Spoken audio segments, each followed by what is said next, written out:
Hey y'all, today we are going to be looking at the 3-in-1 straightener brush. I wish I could tell you the brand, but that's all it says, 3-in-1 straightener brush. I'll put a link in the comments.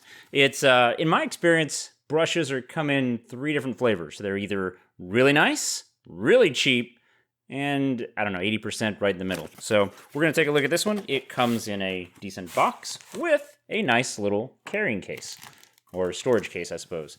Although the box would make it easier for me for storage, but when we pull it out of the box, it's just continued wrapped up. Okay, here's some gloves, and then here's the brush itself. Oh, this is one of the more low-profile brushes. It's got a little curve to it, comes down a little bit. It's nice enough. It's got a simple enough concept. There's a button. You press one button, you turn it on. Okay, we're gonna let this warm up, but just taking a look, digging through the instructions, there's no real indicator to show you temperature. I guess it's a one-size-fits-all. And it's a power button. It turns on or it turns off. And once I figured out which power outlet to plug it into, I realized that once you press and hold, it turns green. But right now, all I'm seeing is a green light. So we're going to wait and see how long this takes to get warm. Okay, so while we continue to wait for this to warm up, I can't help but looking through the instructions and looking at the box again. This was listed as a descriptor on Amazon that it was good for beards, that you could use it as a beard straightener.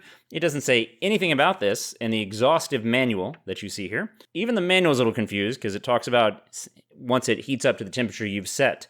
Yeah, there's just the one button, as I mentioned. The instructions don't even say how long it takes. I'm not too scared that it's going to set my beard on fire, but I'm not really positive it won't. So we're going to see how this works. Again, reading through the manual is almost comical. Don't touch the hot surface directly. Yeah, so we're going to toss the instructions. The comb itself seems pretty straightforward. It's got just a series of regular tines. They're a little bit different on the outsides, presumably to help dekink the hair a little bit. So we're going to try this out on the beard. I'll just caveat that pretty fresh out of the shower, so the beard has been washed and conditioned and detangled in the showers. So we're going to run the brush through a fairly straight beard already. We're going to see how it feels. So wish me luck, I guess. Okay, so here we go.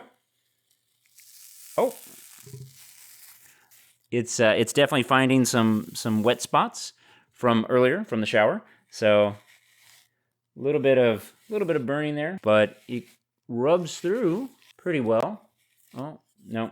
Not on the bottom, it doesn't. So on the sides, where you can see that my beard is shorter on the sides, and of course on the mustache area, and then below in the goatee area, this all works out pretty fine. This is not a problem. But a combination of they're only this long, and I have this much beard, this makes it a little less ideal for people like me. Not to say it's not working, because I can get up underneath there, I can make it work. So I think I'm hitting the major show areas.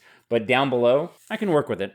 I prefer the other types. I prefer the types that have longer tines. I prefer the types that can get in there and detangle a little bit more. But with a little patience, and I guess maybe after it warms up a little bit more, I think it works a lot better. So it's not bad. So there's a few other thoughts as I continue to comb it out. I'd say it heated up in less than 3 minutes. It's at a set temperature. So if you would like to control, you're kind of out of luck. It does work its way through pretty clearly. Like I said, it was detangled before I started, so I'm not going to give it the benefit of the doubt and say that it can detangle them.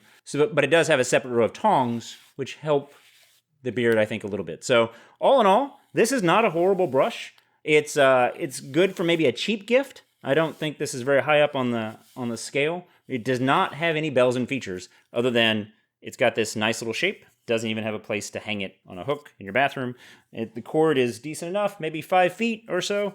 It's pretty average, but it's fairly effective from my assessment. So it's okay. It's great if you are looking for something cheap to try to start off with. I'd use that, no problem. If you were looking with anything with more options or a greater flexibility for something to do, probably not the right one. At least it looks cool, and it's small. It doesn't take up a lot of space. It comes with these fancy gloves.